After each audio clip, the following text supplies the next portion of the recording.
Ja, dober večer vsem. Jaz imam pa samo eno prošnjo, ker imam to priložnost, da lahko govorim o družini, lahko govorim kot hčerka, kot mama, kot žena, pa se bom to kar izkoristila. Pa imam res eno prošnjo, ker verjamem, da vi boste tudi domov šli k svojim otrokom, pa ženam, pa možem, mogoče k staršem. A se lahko samo malo nasmehnete? Prosim. Ker tisto, kar bi želela reči, je ena stvar. Družina je nekaj, česar se ne da uničiti. In če mi vzamemo družino kot temelj, v katerem smo zrasli, kot lahko samo dve celici, ki sta naredili nekaj, česar še nikoli ni bilo. Jaz sem zdaj na enem nastopu, je hčerka nastopala v pravljici nekaj, česar še nikoli ni bilo. In vsaka družina, vsak odnos, vsak otrok je nekaj, česar še nikoli ni bilo in nikoli več ne bo. In če vzamemo družino na tak način, pol nas ni več strah. Zakaj nas ni strah? Zato, ker družina je vrednota sama po sebi.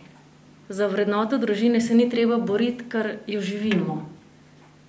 Družina je nekaj, kar ni treba zagovarjati, česar ni treba napadati, česar ni treba braniti, kar se vsi trudimo živeti, vsaka generacija po svoje. In če bi začeli samo to resno jemati in se manj ukvarjati s tem, kako bi mi prenašali vrednote, pa jih od zunaj naredili, pa rekli, glej, vrednote so pa to, zdaj se pa to hitro zapomni, da ko boš velik, da boš vedel, da moraš biti pošten. Saj vsak otrok ve, kaj je to poštenje. Saj vsaka mama ve, kaj je pošteno, vsak oče ve, kaj je pošteno. Samo včasih malo pozabimo, ne? Ker je to težko živeti. In tisto, kar bi želela, da danes odnesemo, je samo to, da je naša država nekaj izjemno lepega. Tudi nekaj, česar še nikoli ni bilo. In je naša. In kakršna je, jo imamo radi, tako kot otrok. Tudi, če se zmotiš, vedno tvoj. Tudi, če je star 20 let, pa faksa ni naredil, pa bluzi, pa ne veš, kaj bi z njim, še vedno tvoj otrok. In jaz ne vem, kako se mi upamo lastniniti svoje otroke. Kako se mi upamo sploh lastniniti svojo državo, svoje življenje, svojega moža, svojo ženo, svoje starše. Pol pa pride en pa vse vzame, ne? Pa se pa čudimo. In vrednote niso nekaj, kar pride od zunaj. Tisto, kar pride od zunaj, so dobrine. Mi se za dobrine lahko borimo. Ampak da bo ena dobrina postala vrednota, je zelo veliko, treba še narediti. Družino lahko jemljemo kot dobrino, ki ti pripada, in je boljš, če jo imaš, kot če ne bi imel. Tako kot otrok. Je lahko dobrina, več, ko jih imaš, boljš zate, ne? Ali pa ni boljš zate, ali pa slabš, saj ne vemo. Ali je pa otrok vrednota? Milost, kot ti je dana, in ne veš, ti bo dana ali ne. Če ti en otrok dan, prinese s seboj eno sporočilo. Je dan tebi, s tvojo zgodovino, s tvojo preteklostjo, s tvojimi odnosi in s tvojim potencialom. In če vzamemo otroka kot vrednoto, potem se bomo od otroka učili. In tukaj so tudi starši, ne? In kaj si želimo otroci, da starši pokimajo pa rečejo, ti imaš pa res dobro razmišljaš, ne? In koliko je težko vašim otrokom pokimati, da imajo prav? A jim da rečete, da imajo prav? Tako, ko so tam 40 pa 50. Prejš domov pa rečeš, ti si pa toliko fajn mama, jaz si pa še nisem upala biti. Veš, jaz sem pa šla v službo po 3 mesecih, ker sem morala iti, pa sem te kar hitro odstavila zato, da ne bi bilo pol kaj narobe. Ti si pa doma, pa dojiš, pa vse imaš tako nekako malo umetniško razporejeno po stanovanju. Ampak tvoj otrok se smeje. To je vrednota. Vrednota je nekaj naravnega, česar človeku ne moreš uničiti nikoli.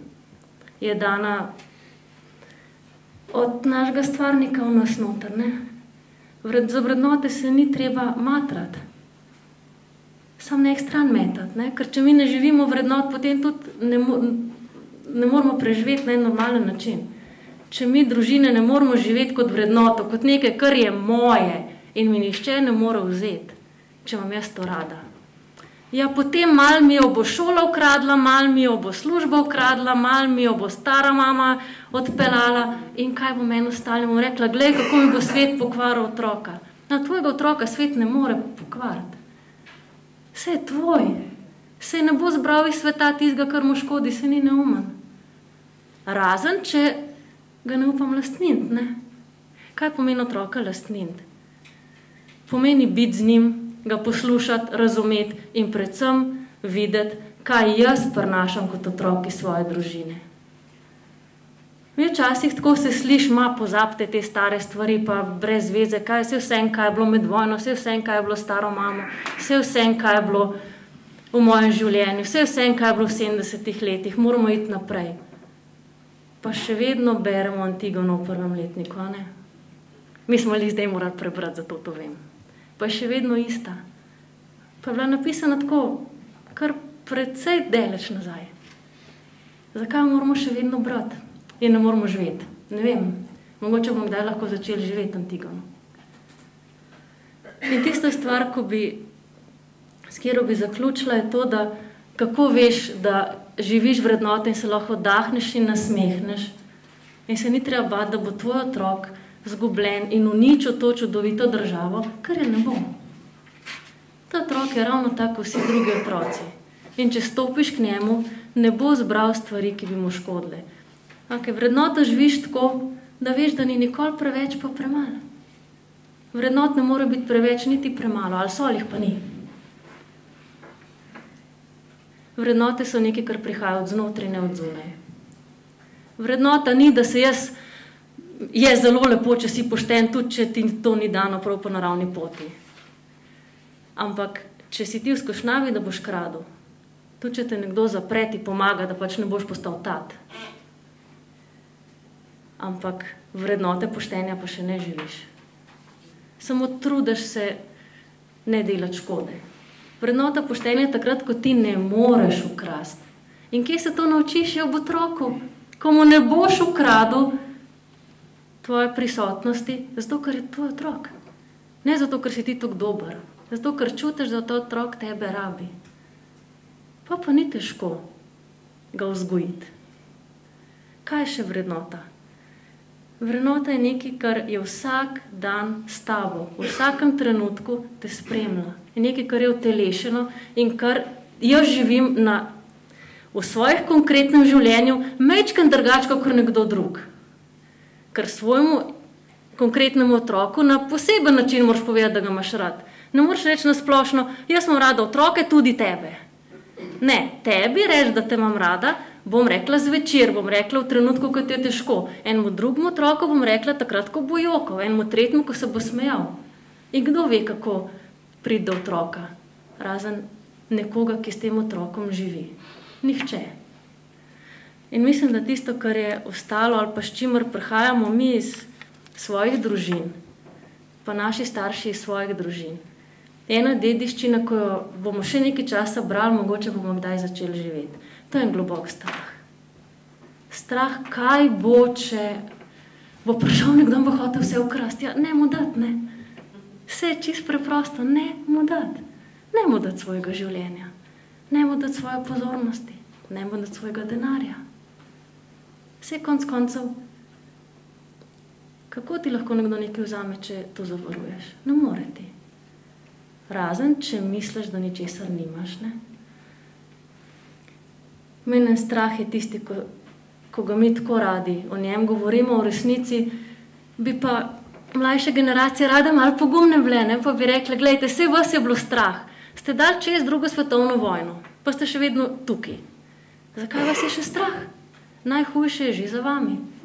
Ste dali čez povojno obdobje. Zakaj vas je strah, če je najhujše že za vami? Ja, zato, ker nikoli nismo smeli o tem govoriti, ne? Pa ko nas noben ni slišal. Ampak to ni razlog, da ne govorimo o tem v redu.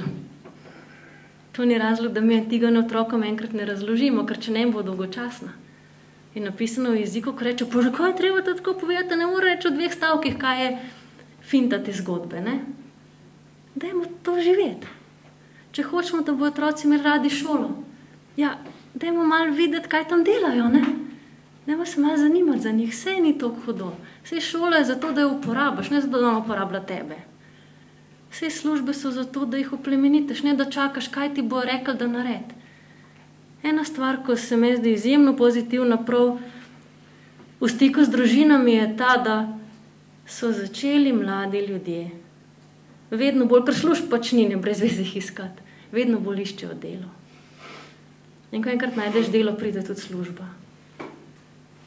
In jaz mislim, da če kaj naša družina ali pa naše družine v tem obdobju naši mladi kričijo na vse mogoče načine, da skoraj ne moreš več ne slišati, je to, daj, nasmehajte se mi in rečite, da mi boste krili hrbet, ko bom poskušala odkriti, zakaj sem na tem svetu.